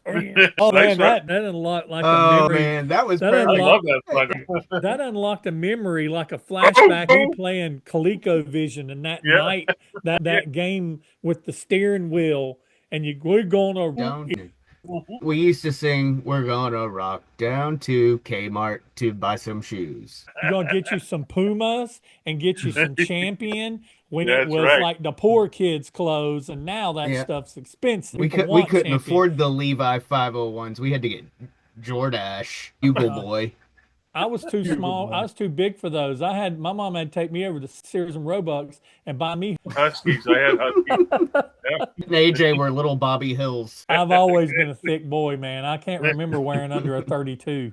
38. I was more like lowest 37, 38. And now I'm up around the upper 40s, but I have lost 23 pounds and I'm down 2 inches on my waist. There you go. Nice. Hopefully I'm still that extra fat. 2 inches went somewhere else. I'm still fat, but I'm not too, well, it's every 35 pounds. So I still have a few more pounds to go to get the full inch. I did notice your face looks slim. Yeah. That's a lot of people saying they're seeing it in my face and Mm-hmm. the rest of me 35 pounds. So that'll give me like an extra 60. I mean, nothing. I also want to mention before we move on that Rick had his "Anything for My Baby" moment on this song. There for my baby. Partners in Partners crime. in, cause we're partners in crime. Anything for my baby. Partners in crime. Oh. Oh no, we going. It just sounds like they're trying too hard. I mean, so it's like, Right. yeah, let's just give us 3 new tracks. Yeah, we can stop at 3. That was enough. Thank you. Yeah. The So next next track, up, Detroit Rock City, I love it. They had to include that, and they cut off the What's whole your thing at favorite? the beginning. Yeah. They just started in, you hear the little bit of, which is great. Yep. And it even Which had, I the- love that they included, they kept the crash on the end. They didn't, and then Yeah. I like it. I like it too. I think Detroit Rock City's, it's kind of like, okay, if you're going to put Love Gun on this, you better put Detroit Rock City on here too. That's know. fair. Exactly. I mean, if you're going to put an Ace song on here, they should have put Shock Me then. You know what I'm saying? I mean, if they're going to go with some classics, I don't know. I think Yeah, the that's only surprising. the only thing the only problem I have is I could have used one more Gene song. Mm-hmm. Dr. Yeah. Love. I mean, that's a Yeah. compilation, like Yeah. almost a shoe in. Christine 16. Yeah. I mean, Christine 16 made it to Greatest Kiss. That's, Mm-hmm. I mean, and we started talking, as soon as you said 88, Brant, I was like, my God, I didn't include Smashes in that post. And I felt like such an idiot for that. Like, I put double platinum this and Greatest Kiss and just totally skipped over You're Smashes. fired. Oh, Yeah. I don't like the fact that Detroit Rock City and God of Thunder are side by side. I'll just say Yeah. that. yeah, that's two Destroyer songs like right there together. I think they just reached into a hat and pulled up. Yep, and then Yeah. God of Thunder. I mean, yeah, you got to have the Demon song on here. Put it somewhere, like put it up on the first side or something, because there's no Gene song on the first side at all. Mm-hmm. So they could have put it on the first side. Well, technically gold too. I'm almost willing to say God of Thunder is probably the most well-known Kiss song that isn't well-known Yeah. because of all of the majesty that comes with the stage performance of it. Mm-hmm. Yeah, the blood yeah. What are But the yeah, edits on I Was Made for Loving You? that it's on I Was Made for Loving You is, and once again, I'm getting this from Mr. Julian Gill. Not as drastic as the 1979 radio single mix, but the length of the song is edited by some 11 seconds down to 4:16. Like the 1979 edit, the beginning measures of the song are reduced from 4 to 2, and the harmonizing guitar following the solo, that's like cut in half. So it's like the drum fill comes in like, whoa, they should have done what they just did like two more times. Hmm. But so they just basically they trimmed down the beginning and trimmed down that just banging of the chord right after the solo. And so it's noticeable because it's such a well-known song. I noticed it whenever I heard it, whenever I listened to it, I was like, whoa, that ain't right. And I didn't listen to it today, but just because I've listened to it so much, mm-hmm. and now I'm like thinking about it, like, Yeah. because I think I listened to it last like 2 weeks ago, and I'm like, now I'm gonna have to listen to it because now I can't hear it. It'll catch you off guard, especially if Yeah, you know I Was Made for Loving You really well. It'll catch you off yeah, guard. Well, and I just love the fact that it was on a greatest hits, like because it needed to be. I mean, that was a yeah. huge song Mm-hmm. Mm-hmm. from double platinum being released to 82. I mean, And to that was this it. and Like, to this day is their most streamed song. It is the song that Kiss is known for. Isn't it Is crazy? I Was Made for Loving You. It's It's yeah. crazy. so weird. I mean, above Rock and Roll All Night. I mean, Wow. it's the song that they're known for. And Rick had a thought. go ahead, Peter. I was just gonna say once again, I'm declaring that Crazy Nights will be the album everyone loves at some point. It'll be the It- new Creatures. it's entirely possible. I mean, it's definitely a summer album. Oh my God. I used to Yes. hate that I'm sorry, album. I didn't mean to like dive. No, you're exactly right. But I love listening during the summer now, since I went through the first time and then went through again, and had the honor of going through again with you when we were doing the panel spoken back during that time when we had viewers chiming in on their songs, favorite songs. Now that I have had that such exposure to Crazy Nights, Not the Shade, I jam those things out by the pool during the summer. Oh Both my of Yeah. them are God. just awesome summer albums. Dude, I used to love like in the summertime coming in from like being in the pool or whatever and just get done grilling and had a couple two tree 12, 15 beers and it's dark and I'm sunburnt and the air conditioner's so cold in the house and your Yeah. body's just so hot from being in the sun all day and like fucking putting the Reason to Live video on and I'm just hammered. just singing. Yeah. That is the hit that should have been a number one hit for them. So Rock and Roll All Night closes it. It's the live version. Why do you think they included the live version? I love that they did, and half the reason I do is it just reminds me of Exposed. Yep. And I think I was exposed to this record very early on. I was 18, 92, and so like that was my heavy exposed years. And it's just refreshing. Rock and Roll All Nights, we've heard it a million times, and like to hear the live version is so nice. Yeah. Hey, so let's rock and roll night. And at that point, it wasn't really as played as much as it's No. been since, So it was probably still kind of new and kind of refreshing, like you said, yeah. But now it's like, yeah, here we go again, I've just always wondered if it had something to do, because if y'all remember, there was back when and this was after this. It was right around the time when Polygram had bought the catalog and they were re-releasing the entire catalog so they could start making money on their return on their investment, kind of like Pop House is doing now with all these re-releases that they're doing. Milking the cow can continue, but there was that one. It wasn't there the original album, the first album. No, not it was not on the first album. The third album, Dress to Kill, didn't it get released as part of that Polygram re-release with the live version of Rock and Roll All Night on it? And it was, they said initially it was because of some kind of licensing with I thought it was some. nothing to lose. Was it Nothing to Lose? I think Okay, it was nothing to lose. okay, yeah, because of the piano, Yeah, and it was, and so okay, yeah, then it makes sense that they would use the live on here. I was just kind of wondering, okay, is this the same thing where they had to release the live version on here because yeah. they couldn't do the studio version? But no, it makes Because perfect sense. because when Levi was rebuying, or when he started buying the Kiss vinyl, he found an 85, and Hmm. I was like, don't get that. It has it has the barcode on the back. It's not even close to being an original.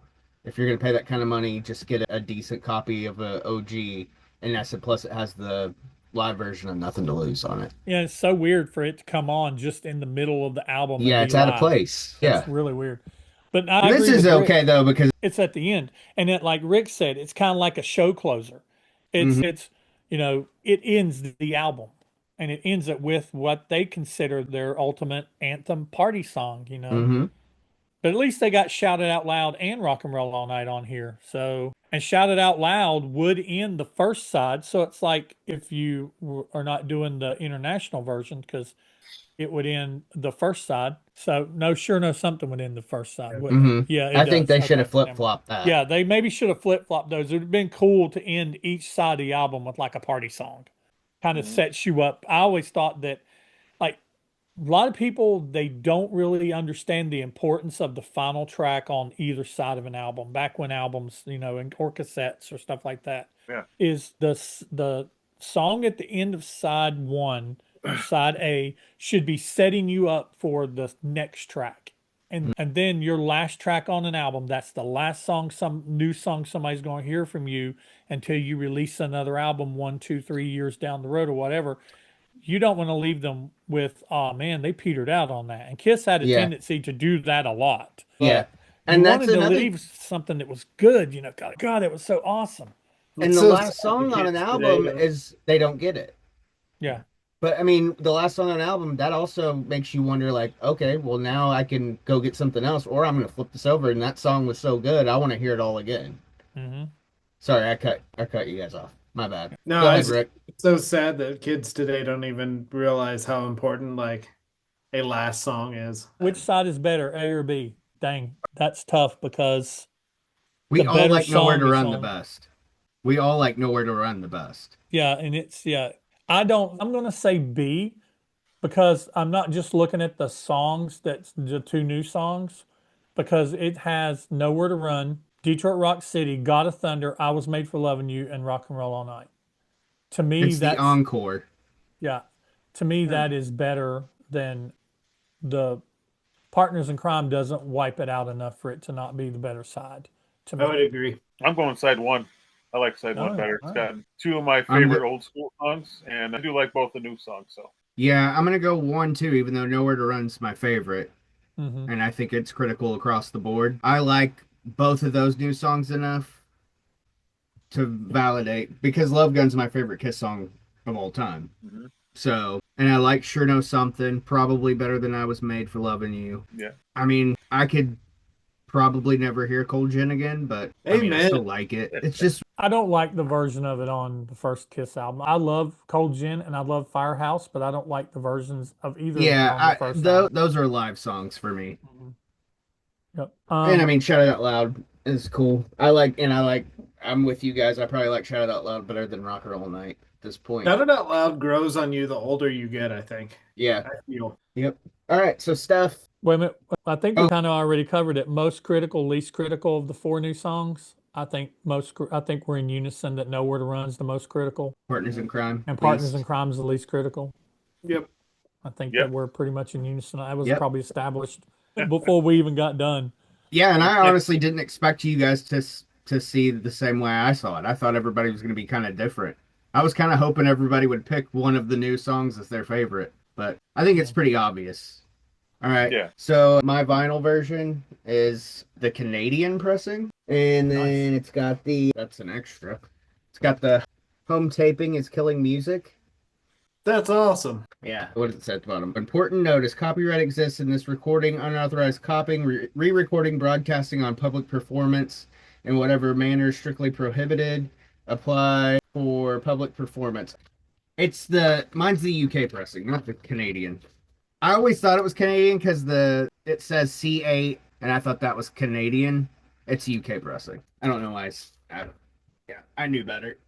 But and there's the Casablanca record and film works. Nothing really other than the CANL-1 1982 phonogram, Cool. which is weird to see. But yeah, I mean the sleeve is a little dinged up, but the record, I don't even know if the person that had this played it. It sounds great. And then I just got this, as I showed earlier, whether it's the Netherlands or Germany, one of the two. It says both. So, and then it has the little polygram. Yeah, just this polygram and then a little PSI there. And then the cassette's black with like a olive sticker on it. And I just wanted an import, and I'd already owned the CD before, so I was like, I want a cassette. I hate that the cover's so small. Yeah. It looks But like it's a record club. Yeah, I mean, it says it's printed in West Germany, so. And then I think that, what is it? Does yours have the credits? That might be the difference. Yeah, it does. Okay. I was gonna say maybe that was the difference. Weird. And then also, it's not official, and I knew it wasn't when I bought it, and I bought it off eBay. But I just thought it was cool because I feel like the Japanese release of this could have used this, a book of matches. Hey, look at that. I think that's so fucking cool, dude. Wow, that's awesome. And it's got the track list on the back. Is that on eBay? That cool Yeah. little thing in the middle. Yeah. Wow, that's awesome. I just thought it was cool. I keep it with my vinyl. I just think it's a neat little trinket. Yeah. That's I bad. probably paid too much for it, but whatever. I just really love the cover, and I think it's cool to have it on something else. Mm-hmm. I'd like to have it on a t-shirt that I know is like not gonna fall apart after one wash. Hmm. Because there's plenty of bootleg ones out there, but I don't trust some of those sites. That iron-on that you posted, and I sent you those shirt mock-up. Yeah. I wish we could post those. Man. I'd buy it as soon as I posted it. That iron-on is on eBay for $500 if you're interested. Jesus Christ. When I saw that price, I was like, oh my God, come on. Okay, so what all do you have, Rick? I have the matchbook, the cassette, the Japanese MQA CD, which Oh, is nice. absolute greatest sounding version of Killers I've ever heard in my life. Comes with a little sticker in the back.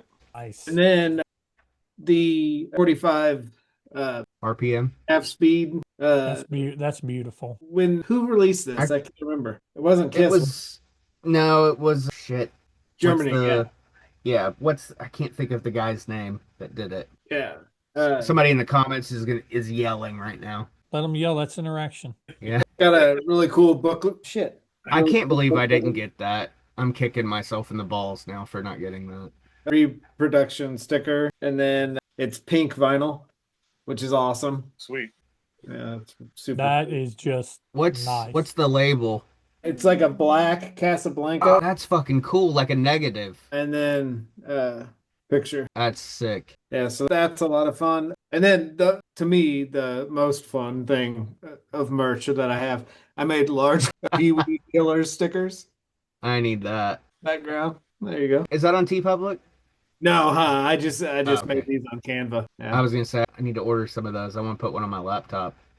Yeah, so That's cool. That's awesome. but like Killers is weird because there's not a lot of merch at Yeah, all. the bag that came with the Japanese release. That's like a gajillion dollars. Gosh, dang, that's so beautiful.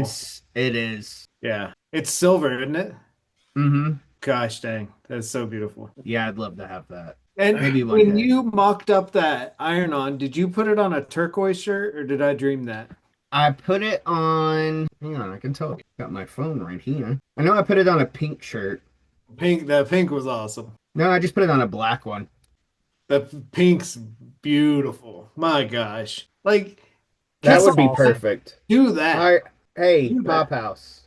I know Yeah. you got somebody. I know you got your goons watching. That's a shirt. I don't. You don't even have to pay me for it. Just send me a free one. You can use it. Dude, That's I my mean, I idea. would buy that shirt in a heartbeat. That's cool. And like I said, I would pay the 40 for that. No problem. Yep.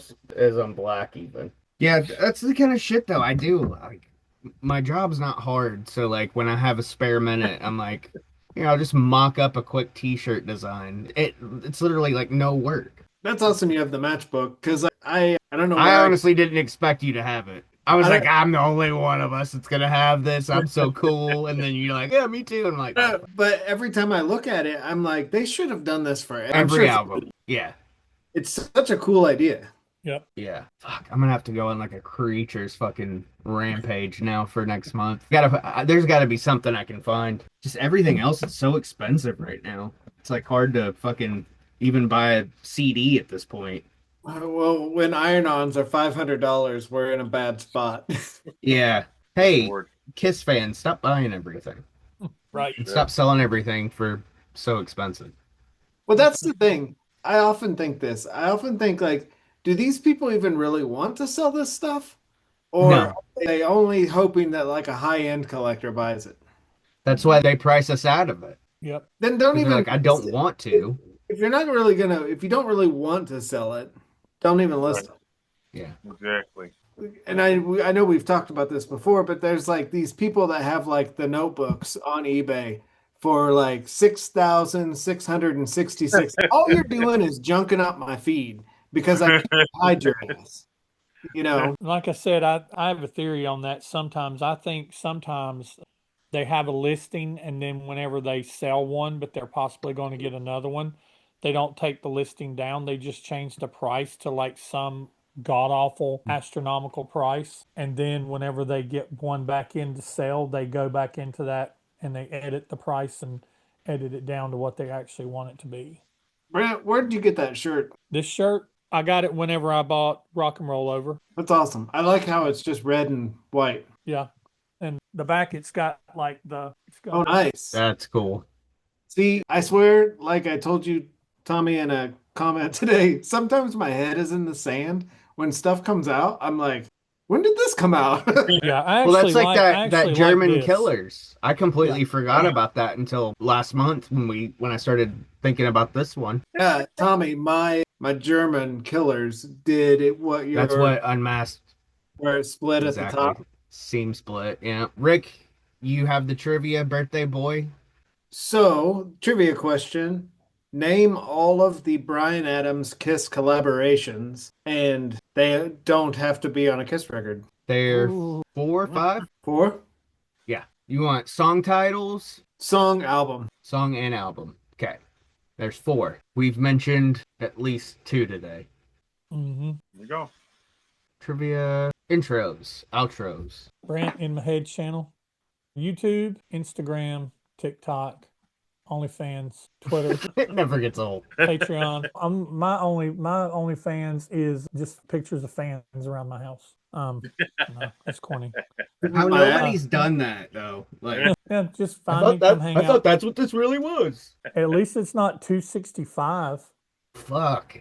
Is that one That's sealed though? to buy it now. Yeah, that's with the hype sticker like mine and everything. Yeah, this one is still in shrink, but Yeah, it still has the hype sticker. yeah. Jeez. I paid 100 for this whenever I got it. I'd drop 100 on that easy. That'd be my limit though. I'm not willing to go over 100 for a record. I'm not, and that's pushing it. That's like my hot in the shade. I mean, at that point, I was already invested twice over. I was like, I'm just getting this one. I went over 100 for the Ace Pi 45 with the mask. I could see that. Well, I could see that with Ace. Yeah, and that's an investment down the road. All right, sorry, AJ. Underscore AJR Zetro 1975 on Instagram. AJ's Happy Fun Time channel. And Chi Town Burrito Grande on OnlyFans. See, I even Boy love the outros. caliente. I even love the man's outros. Ay, Poppy? Oui, sí, There señor, probably is mucho someone. grande. Bet there is someone with that too. I dare you to go check it out. Did you just quote Last American or yeah, Last American Virgin? Who? You just Me? now when old 80s movie. I swear to God, Yeah, you just no, I know what it is, but I the blonde-headed lady they ay, screwed. papi, Yeah. Yeah. mucho grande. Yeah. Hey, Poppy. God, the worst ending of a movie ever. The most realistic teenage Oh, movie in yeah. I mean, it's a sucky end of a movie, but the most likely scenario that would uh-huh. have happened, yes, they did not sugarcoat that ending at all. Those three actors are still friends to this day. Um, Well, there you go. Rick, it's all for you, Demon. YouTube, Instagram. I basically have my dogs in my videos. You're a straight boy. And this one's been in this video this entire time. He's a good Oh. boy. He's a good boy. When he didn't have Peter Chris's pencil in his mouth. That was Pretzel Boy. Hey, Aaron, you need to do a AJ's Happy Fun Time channel video with the Silent Night, Deadly Night record. I just might. I do want to do one with horror soundtracks. Actually, and also I've been trying to do a Laserdisc one too for a while. Ooh, Just got to get laser the energy. disc. I still have a small handful of horror Laserdiscs from the old days. I'm a sucker for So Laserdisc videos. I'm just gonna say that. I always click on them. I'll I tell do you have some what, frames, so I have to pop them out of the frame though. you can But yeah, you I'm can thinking find about it. some really cool laser disc videos in a lot of like thrift stores. Well, Mhm. that's Usually the in only a way to watch. box on the floor somewhere, but Yeah, there. Even the little place I go to buy records here, because we don't have an Yeah, actual record store anymore. yeah. But it's just an old vintage shop, and they have a box of Laserdiscs. I try not to look at them because I'm just going in there for records and now CDs, but because I'm I priced still out of the have my vinyl market. I still have ooh, my Star Wars box set, and it's a Star Wars trilogy without any recuts Oh or yeah. reshoots or As you yeah, said in your text to me, unfuckery. yep, on fuckery. I think Was I'm that gonna Trick I or think I'm Treat? I think I'm gonna buy this. It's Fastway Trick or Treat original soundtrack, limited 180 gram silver colored, sealed for So that's $36 the and 12 reissue. cents. Yeah. That's a good deal. That's worth it. Yeah. That's what they go. That's what the freaking things go for nowadays. Yep. Yep. $30 to $45, and Got they're more. brand new. They've sold 54 and they have more than 10 available. Nice. And I'm All right, Tommy who's that? at Critical Kiss One on Instagram at Mr. Tommy Walter. I don't care if you follow my personal one. Yeah, you can message the show there. Email us criticalkiss@gmail.com. Haven't said that in a long time, probably since the first episode. Honestly, forgot about it. Facebook. If you're watching this on YouTube, you can also subscribe or like or follow or however the fuck that works. Apple Podcasts, Spotify, Amazon, everywhere. Go buy Rick's book. It's his birthday. We love him. T Public, Critical Kiss. Links are in the description for ours, Rick's, and Brant's. Patreon in my head. I had something funny I was gonna say, and I can't remember what it was on the OnlyFans thing, what my page was gonna be, but it doesn't matter. When Let's you see what check that else. Laserdisc box, you need to look for Phantom of the Park. I know. I do try to peek Yeah, every once in a while to see if there's one thrown in there, because that would be that'd one be I would great. snag. But I can't think of anything else. Next month, Creatures of the Night. Yeah. I Album wanna be Creatures of the dirty. Night. You got to keep me coming. Keep me coming.